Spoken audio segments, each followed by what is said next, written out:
Let's take a few last questions because maybe we're down at the end of the time. Yeah. Well, we see so much questions. You're doing a really good job. Look at what a lot of us are doing. Woo! Hey, thanks, man. Thanks a bunch for getting the books. Honestly, I feel. Yeah. Thank you. And no, I'm going to be here. I'm going to sign all those books. I'm happy to do that. It's a thrill for me to have the chance to do a published manga like this. And yeah, I'm really glad that you guys gave me the chance to be here tonight. Let me see if I can answer another question. Absolutely. I can sign the cards for sure. Nobody needs to go home with unsigned anything, you know.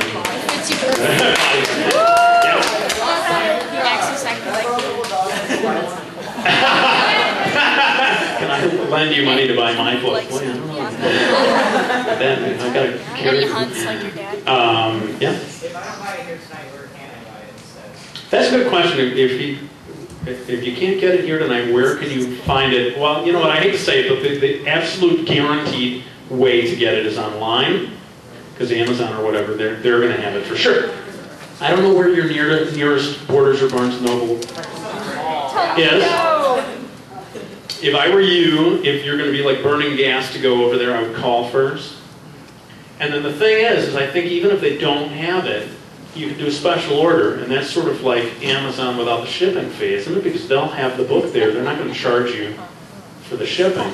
You just have to wait until it comes in, and then you go. And they should be happy. I mean, you know,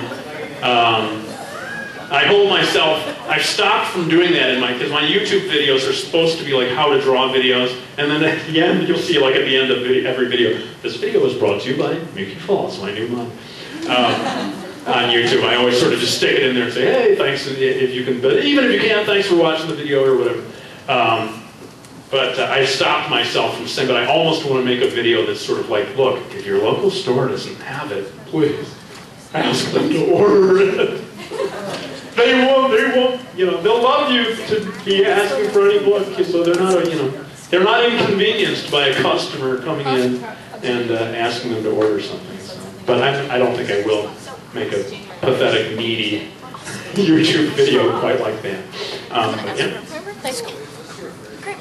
This really is my first manga series. I had a series called Akiko, and if you read Miki Falls and you find that you like Miki Falls, or you like my approach to storytelling, and you're like, man, I don't want to sit around and wait the 2 years or more that it's going to be until I get my next series off the ground, or actually in stores.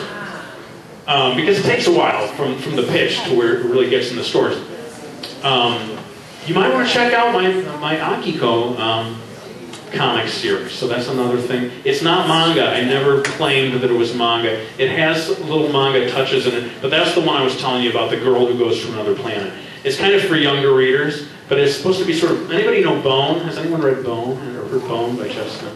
It's a little bit that kind of all ages, a little something for every age group kind of a thing. So, but anyway, yeah, this really is the first thing where I would say my manga style project. And I'll tell you, with the next one, I'm not revealing the title or very much about it, but my goal is to have the next one look much closer to authentic manga. And get away from this sort of hybrid mix of manga touches with my own sort of style that I did with Miki Falls. I want to get a little closer to something where someone might look at it and say, oh yeah, this is manga, this looks almost like a, you know, standard manga on the shelf. I don't want to totally lose my own style, but that's where I'm heading for this next project. So, was there any last final question? Yeah. Was it challenging to find an agent? Yes, it is. The agent, the whole thing with the agent is a catch-22 kind of a situation. They'll always tell you, and I think it really is true, that you cannot get the attention of an agent, of a good agent, until you have really been published and made a name for yourself. Well, if you're published and you've made a name for yourself, do you really need an agent anymore? You know what I mean? It's sort of, well, I was right in the middle. I was published, I had a series of books, but I wasn't ready to start negotiating my own deals. And I'll tell you the truth, when I got my agent, for the first few years, I was like, lady, what are you doing for me? You're doing nothing for me. Why did I sign on with this woman? Because I had this idea that she's like going to be bringing me work. Well, it doesn't happen that way. You have to get proactive, like I did with Mickey Falls, and say, hey, you know what? I'm going to work on this pitch that I will potentially never be paid for. If everybody gives it the thumbs down, then that was some hours of time and effort that I invested that just didn't go anywhere. You have to be willing to do that. I really learned, in retrospect, I should have been doing that a long time before, because I made this pitch for Mickey Falls. Like I told you, I handed it off to her. Well, the agent is because of her. She worked the magic of 8 different publishers looking at the proposal. And then it was up to me, you know, and my proposal to have 5 of them want to do it, right? But I could never have, on my own, I could never have gotten it under the nose of anybody but Random House. And so, yeah, you were just asking, was it challenging? Yeah, it's hard. You have to almost... Oh, you know, I want to say one thing quickly. Has anyone seen megatokyo.com? Or seen the Mega Tokyo books? Because you know, I told you how I made it, by mailing stuff around. If you find that you're mailing stuff around and it's going nowhere for you, if I were trying to get started in manga today, I would look at megatokyo.com and I would try one way or another to start doing what Fred Gallagher, the creator of Megatokyo, has done, and that is publish your thing online. He puts 3 pages out per week, and I don't think he constantly holds to that. Some weeks he only gets 2. But anyway, he has a schedule. What's that? Webcomic, right. And I know it sounds like a second-class kind of a thing. Oh, webcomic, that's not... I want it to be in the stores. Yeah, of course, we all want it to be in the stores. But you've got a chance here in 2007 that I was not quite ready to take advantage of back in 1994. The internet was just about getting going, but it wasn't really in high gear at that point. Just anyway, at least consider that possibility. If I were trying to build your audience, because that's what he did. You know, he built this audience of internet people, and he was able to show, look, I got, you know, whatever, 5,000 people who are checking my website every day. Well, the publishers must have said, hey man, this is a no-brainer. This guy's got a devoted fan base off the internet. That's what I would be doing if I were in your position.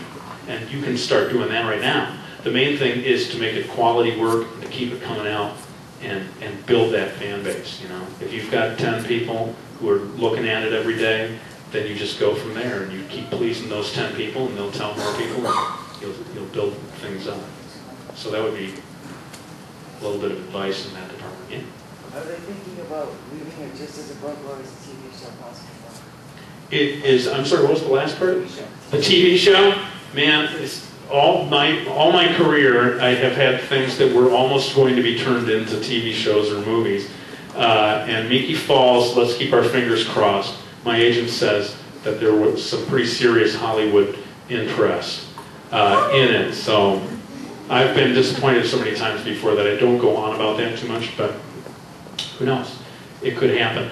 I'll tell you, you know, this YouTube thing is what I'm kind of excited about, because I've got 1,600 subscribers now, and I'm getting like 100 more every, I'd swear, week to 10 days. I mean, there's just every day I get more subscribers, and I'm thinking by the time of the next project, if I've got 3,000, 4,000, whatever subscribers, who knows where that can lead in terms of TV or whatever. You know, people saying, boy, this guy's got a very large, devoted internet fan base, so it's worth doing. You know, there's nothing to stop you guys from getting your own thing going on the internet. Why not? It's, you know, it's pretty much free, and it's who knows where it can lead for you. Thank you so much. I really Give another round of applause for Ms. Mark Crilley.